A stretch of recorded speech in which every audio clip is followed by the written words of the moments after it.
In this tutorial, we will cover how to schedule appointments. To access the appointment schedule, click Navigate, open your Perfect Care EHR folder, and then select Appointment. Within the appointment schedule, you will see a calendar, which you can select the day that you would like to schedule the appointment. You also have the option of seeing it in a weekly view, whether it be 5-day or 7-day.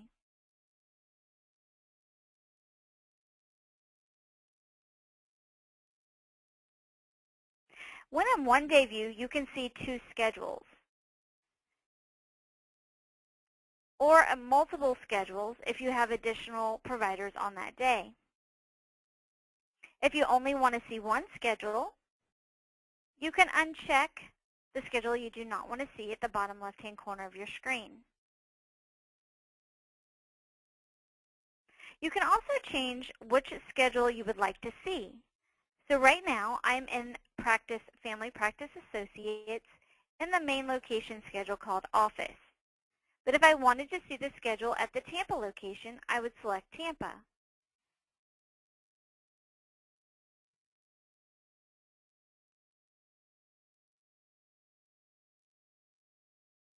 To schedule an appointment, you will first find the appointment slot to which you want to schedule the appointment.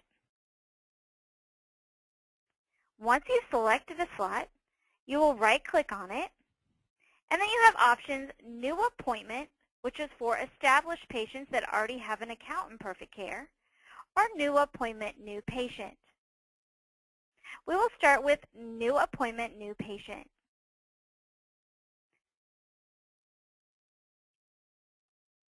When I select that option, you will see that it brings up the patient's registration screen. You then have an option for the system to auto-assign the next available account number in Perfect Care, use your own specific account number, or create an account with a new status, which will assign a temporary account number starting with the word new. You can also set up to create a new responsible party by company, or find a responsible party if that responsible party is already in Perfect Care. In my example, we will create a new patient appointment with a new temporary account number status. You'll then click OK, and you will see the patient registration screen where you will enter in the information.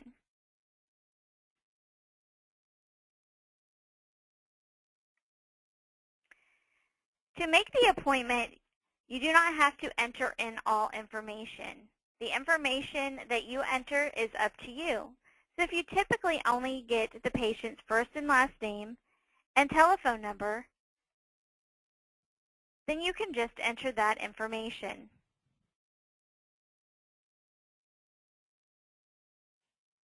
If you want to get all information, of course you can enter that also.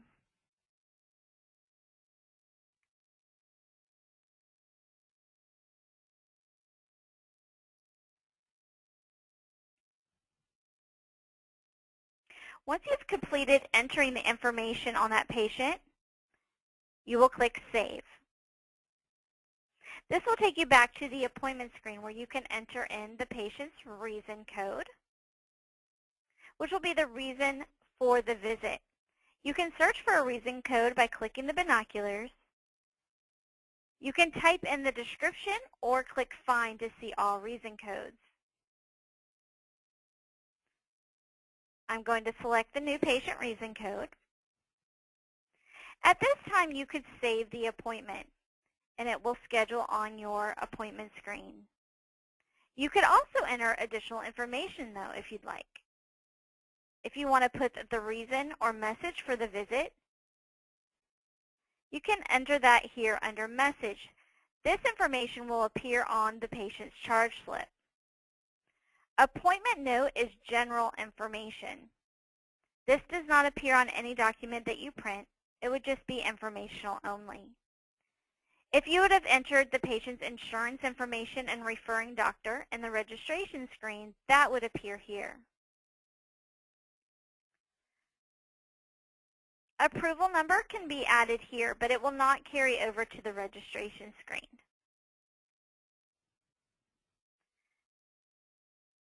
The next tab at the bottom of this screen is the Patient tab. Here you will be able to see the patient demographic information. If you decide to edit this information at this point, you can click the Open Patient at the top of the screen, and it will open registration screen again. It will then give you the option to activate the account, or you can say, no, I'll activate it later, and then click Continue. If you wanted to enter information at that time, you can. So maybe I'll enter the patient's insurance information.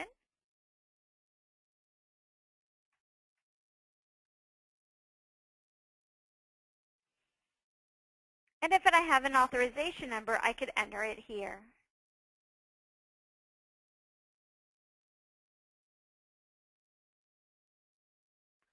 By clicking T and the activation date, it will automatically put in today's date.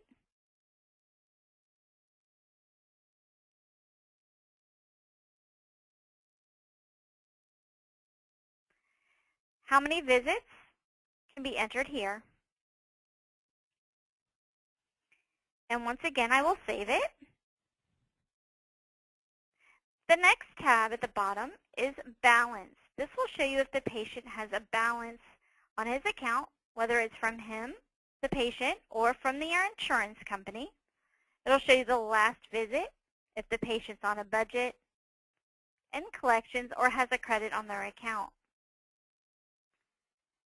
The Schedule tab will let you know if there's any other appointments scheduled for this patient.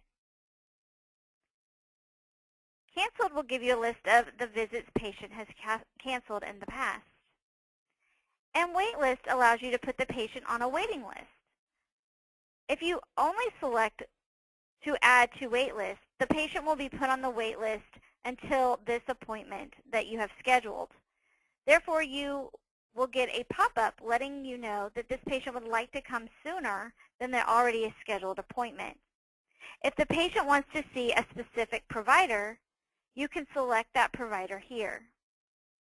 You can also select a preferred date, and if the patient wants to come in the morning or afternoon.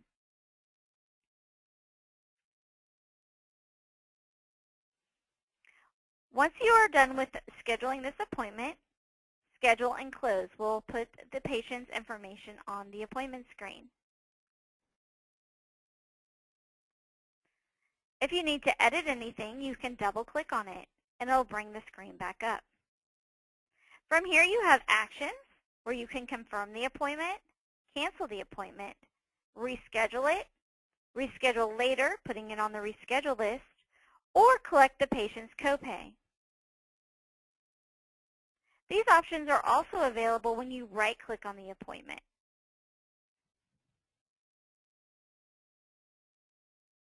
Also available when you right-click is you're able to check the patient in, mark them as a no-show, print their charge slip, check eligibility or eligibility history, or view the chart if you use our document management system and scan in the patient's records.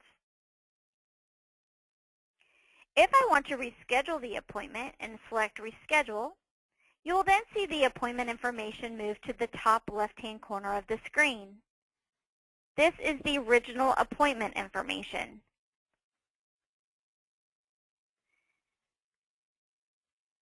Then, using the calendar at the bottom of the screen, I can look for a new appointment date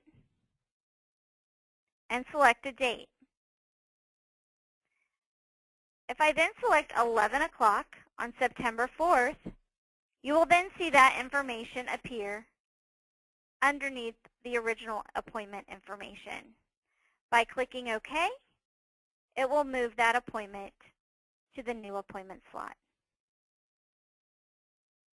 If I was to right-click and do Reschedule Later, you then have options of Reschedule by, office, or patient, and you can also add reschedule reasons to the system if you want to track that. And click OK. When using Reschedule Later, it moves the patient to the reschedule list, which is up at the top of your screen, and you will see all patients that need to be rescheduled on this list. To reschedule from this list, you can right-click on the patient's name, click Reschedule, which again will move the information to the top left-hand corner of the screen, or you can cancel the appointment or open it to make changes. If I click Reschedule, once again, I can select the date, the time, and click OK, and it reschedules the appointment. To schedule an appointment for an established patient is done the same way. I'm going to go back to today's schedule by clicking T. I will right-click on the appointment slot that I would like to schedule the patient and click New Appointment. This will take you right to the scheduling screen. You'll bring up the patient by clicking Search and Find. Select your patient and OK. And once again, you have to enter a reason code.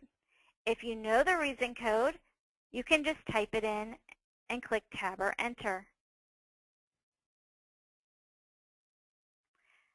Again, I'm going to enter a message.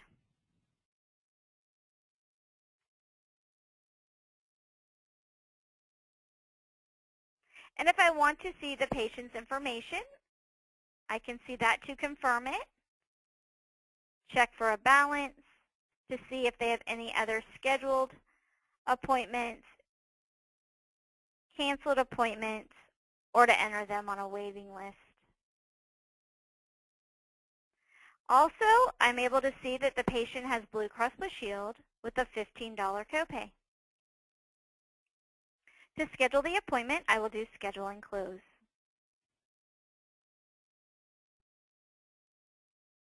Now, rescheduling an appointment can also be done in a drag and drop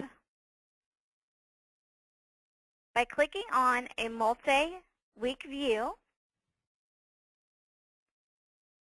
You can left-click on a patient's appointment and drag it to another day. You'll get a warning letting you know when the original appointment was and what appointment date and time you selected, and you will click OK, and it will move the appointment.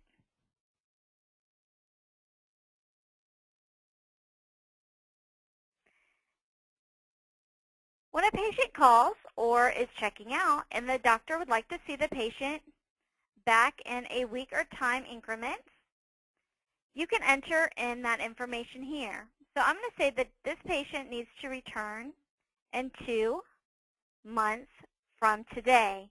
That will take you right to 2 months from today on the calendar, so it's easy to find that appointment to schedule.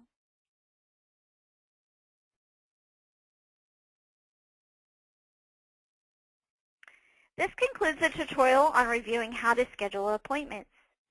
If you have any further questions, you can contact us by emailing questions@ncgmedical.com or calling the support helpline at 1-800-330-1906.